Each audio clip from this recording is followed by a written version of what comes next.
It's Foods for a Heat Wave today on Let's Cook.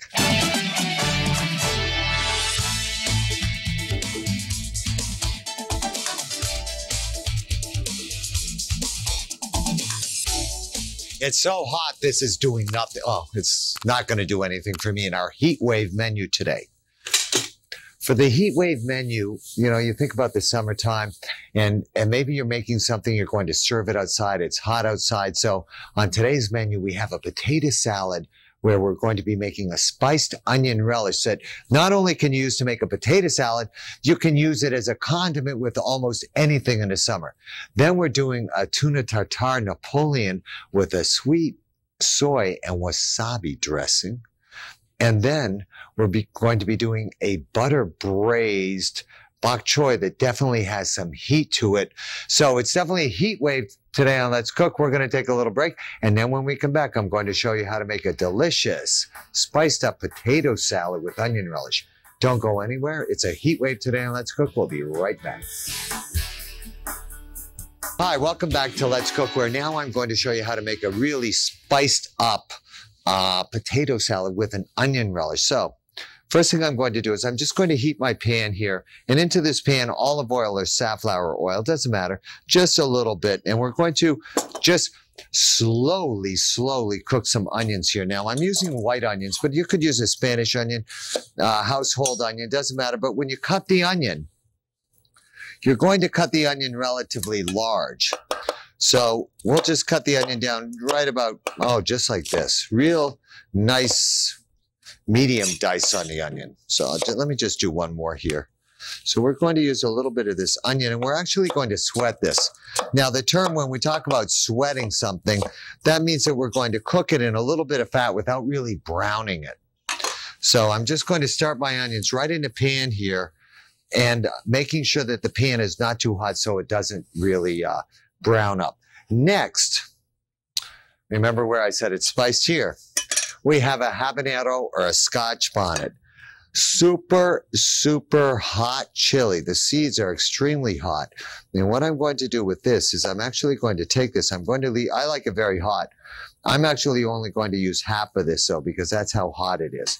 So right with the onions, I'll put in this habanero. Now, if you prefer to use, let's say you can't get a habanero, you want to use a different chili, go right ahead. But this is going to be very hot. And the nice thing about the heat of this is, first of all, if you've cut it with your hands or fingers, don't touch them.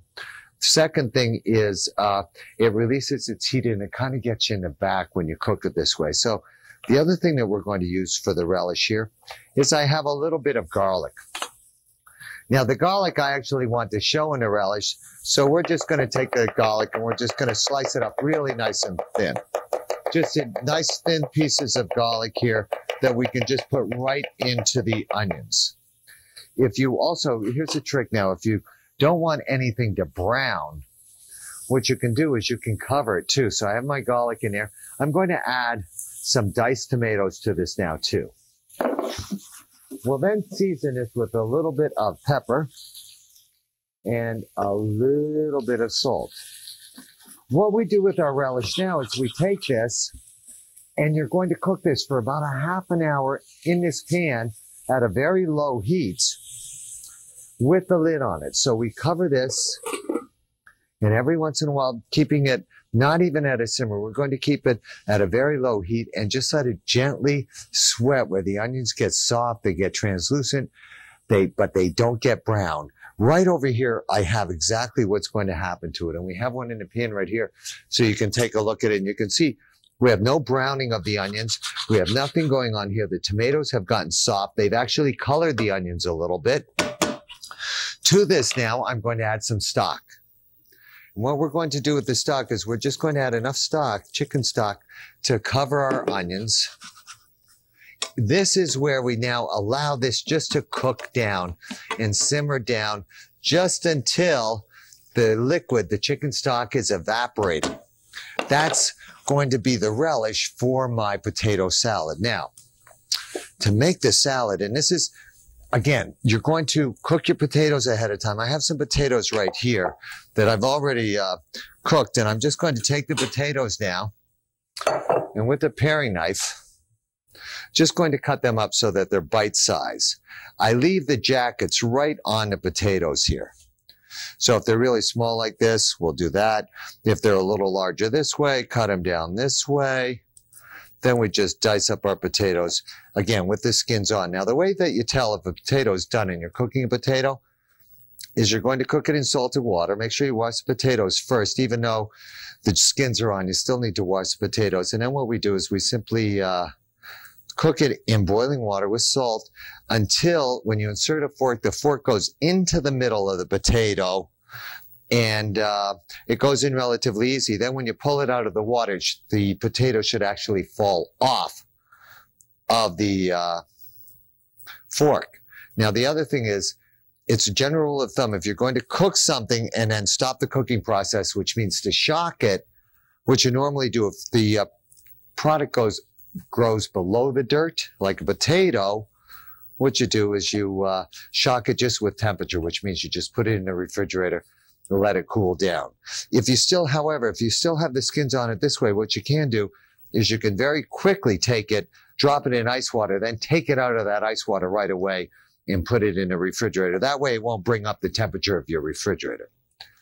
So we're just going to cut up these potatoes. I think I have enough in here now.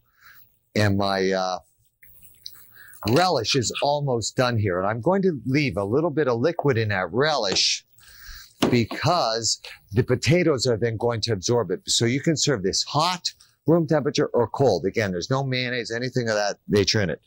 With the scallions now, I'm just going to take the white parts of the scallions here. I'm going to cut them down this way. Then I'm going to save a few of the green parts right here because that's going to be the garnish for my salad. Cut the rest of this up here. This goes into my potatoes as well. Let's take a look. See how I'm almost dry here? This is almost dry enough now. There's enough moisture there. If I was going to make this as a relish, let's say as a condiment for, let's say, grilled meat or fish or something like that, I would let it cook a little bit more. However, for my potato salad now, it's now good to go. So we put that in there while it's hot. We toss this around. What's going to end up happening, and you just let this sit in the refrigerator, the potatoes are going to absorb that flavor and that color. Then for the garnish, we take our scallion tops here and we cut these in very, very thin strips, just like this, as thin as you can cut them with your knife. Cut them down really nice and thin, real thin. And then what we do with these is we take them, we put them in ice water like this, and you see how nice these curl up? Isn't that great? So to plate this, any plate that you like, but we're just going to take this now, pick up our potato salad. Now remember, this would sit in the refrigerator. We get very cold. Just take this, set this up in the middle of the plate. Oh, and this relish is out of this world. I got this idea from my friend Paul Dillon, and then we just garnish this on the top with the scallions right there. That's my spiced, or you could even call it a habanero chili potato salad. We're going to take a little break, and then when we come back, we're talking tuna tartare with a delicious sweet soy wasabi dressing. Don't go anywhere. We're having a heat wave today on Let's Cook. We'll be right back. You know, welcome back to Let's Cook. You know, I don't think in the heat wave I'd be going golfing, but I might be whistling and maybe doing a little bit of fishing because we're doing tuna next. I don't even know where that came from, but it works for me now. We're going to be doing a tuna tartare. So the first thing that I have to do is I have to make a little bit of a dressing. So to make the dressing, what I'm going to be using here is I have some lemon juice. I have some wasabi, just horseradish. I have some sweet soy sauce here, a little bit of oil, and I have some very finely cut brunoise of red pepper. Now, this is going to actually be the dressing for my tuna. So I have this mixed together nicely now. My tuna is still in the refrigerator. I need to keep that ice cold. Now, the other thing that I have, it's right over here. I have a little bit of oil here. And I bought some flatbread or some lavash. And what I'm going to do with this is I'm simply going to take this and cut this into triangles. Easiest way is to take it, cut it the same this way, then take these pieces, put them on top of each other. Put this on the side over here. Here's a triangle. Here's a triangle. Triangle. And they don't have to be perfect, but you see how we have, my triangles are already done, minimum cutting. And what I do with these is I simply take these and I'm going to fry these. I'm actually going to pan fry these in a little bit of, this is in actually safflower oil. These can be done ahead. Don't overcrowd the pan. We're just going to brown those in the safflower oil. Now, let's see here. My spatula over here. We just want to make sure that they get nice and brown. You see how nice and brown this is right here? So we're just going to have to turn them over till they get nice and brown like that. Okay, let's see if they're, oh, see, they're almost ready. Great. Again, this is going to just be a nice little textural thing to go with our tuna. Now the tuna, I have sushi or sashimi grade tuna. Couple of things that are going on in markets right now is where you can go and they have the IQF, the individually quick frozen, that is vacuum packed or it's sealed, that is quick frozen and individual. And it has a different color than the tuna you might see that is fresh in the market, but they'll tell you if it is sushi or a sashimi grade tuna. So I have that done. Now I'm going to get out a beautiful piece of tuna, which I kept very cold. And as a matter of fact, not only do I have my tuna cold, but I actually have the plate that I'm going to serve the tartare on as well in the refrigerator, because we need to keep this ice cold. Now, when you go to the market and you go to buy tuna, you're going to see it like this, or it'll be cut into steaks. A couple of things you'll look for. It should have, the tuna should be shiny. See how it's almost iridescent there? Now, the other thing is that the skin is still attached to this. Normally, where the skin is right here, you see this part right here? You have quite a bit of sinew there. So that when you buy it at the market, if they remove the skin, they go, you know, they're going by weight here. So they're going to cut it right here. I'm going to show you where, even if you buy steaks, you get it with the skin on because you can use that meat. So what I'm going to do right here is I'm just going to take my knife and I'm going to come up right here. About, let's say, 1/4 of an inch right there. That's about 1/4 of an inch here. And I'm just going to cut this across this way. Then we're going to take our tuna. That's going to go back in the refrigerator because that's for steaks. Now you see what I have right here? What I'm going to do with this is with my knife, I'm going to go across this way. I'm going to turn it this way and go across this way.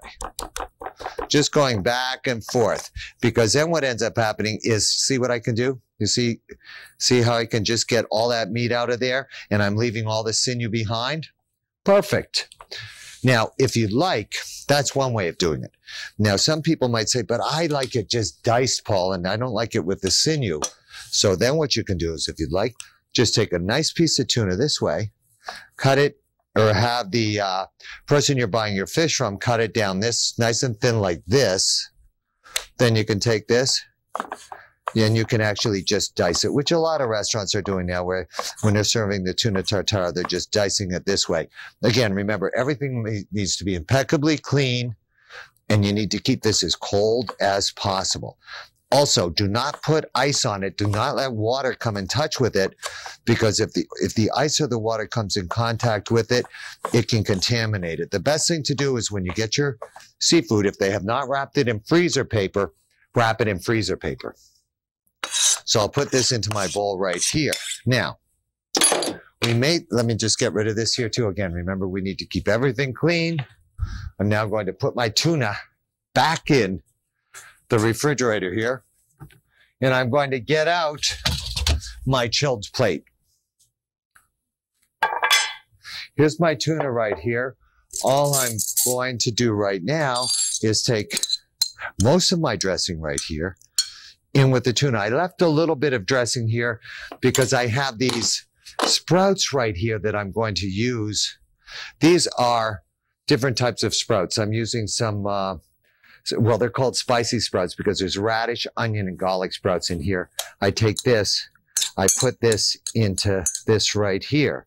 Now I'm almost ready to assemble this. Once I mix my tuna in with the dressing. Okay, now, the only other thing I have to do, because I may have to touch the sprouts, I'm going to wash your hands again. You want to keep everything impeccably clean when you do this. To build the plate now, I'm going to take some of my spicy sprouts right here. And you can set this up any way you want. But these spicy sprouts, I came across them in the market, and I thought they were terrific. Then I'm going to use actually a cookie cutter right here.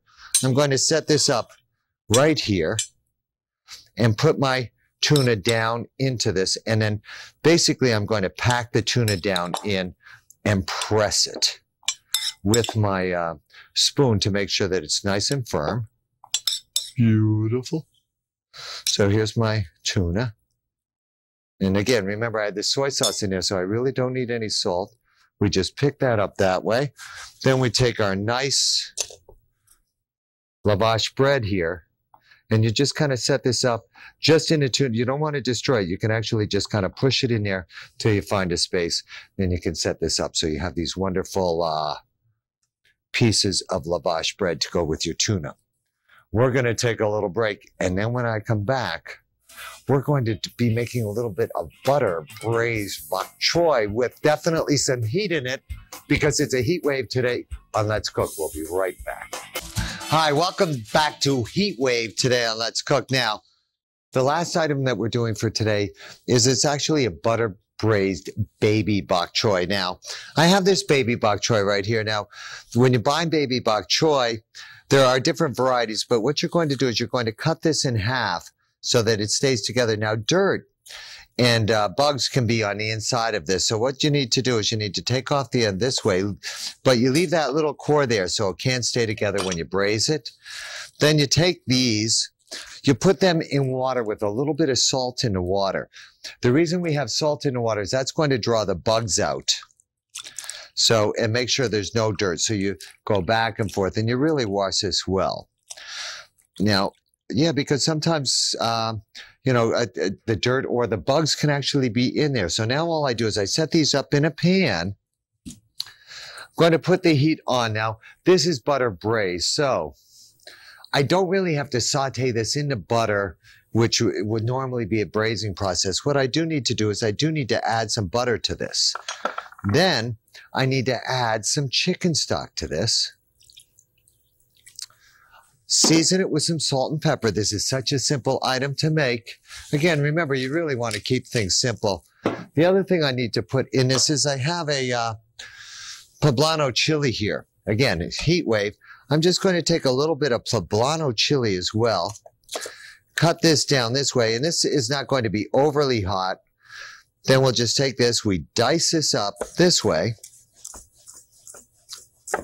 and we add this to our bok choy as well with the butter. Also, 1 clove of garlic in there. We simply take this now, cover this. You're going to simmer it for 6 to 8 minutes. Covered. This is what it looks like when it's done. See how gorgeous that looks? How it's all simmering there? It's nice and tender. Now what we'll do is we'll remove our bok choy. Set that up onto a plate here. Doesn't that look fabulous? See, it looks alive, doesn't it? Then we simply take our cooking liquid right here and we cook this down, and you're really going to reduce this down so it's almost like a glaze. Once it's almost at that glaze stage, and I can actually remove my garlic cloves now too, unless of course you want to serve them with it. But we're going to reduce this down. Then as this is reducing down, we're going to add a little bit of finely diced red pepper. When it's totally reduced down, we have our lemon zest there. And if you want, you can even add a little bit of sesame seed to the dish when it's done. So then we just take this down. Once it's reduced down, our braising liquid, we put this on top of our butter braised baby bok choy, and finishes with a little bit of toasted or black sesame seeds. It's a great item for a heat wave in the summer. You can also do the same thing, make this sauce without the bok choy and grill the bok choy and serve it with the sauce. Thank you for watching me today on Let's Cook, where we're celebrating a heat wave. We did some delicious food today. We did a wonderful spicy potato salad. We did a wonderful braised bok choy, and of course our tuna tartare. You have a great day, and we'll see you next time. Bye-bye for now.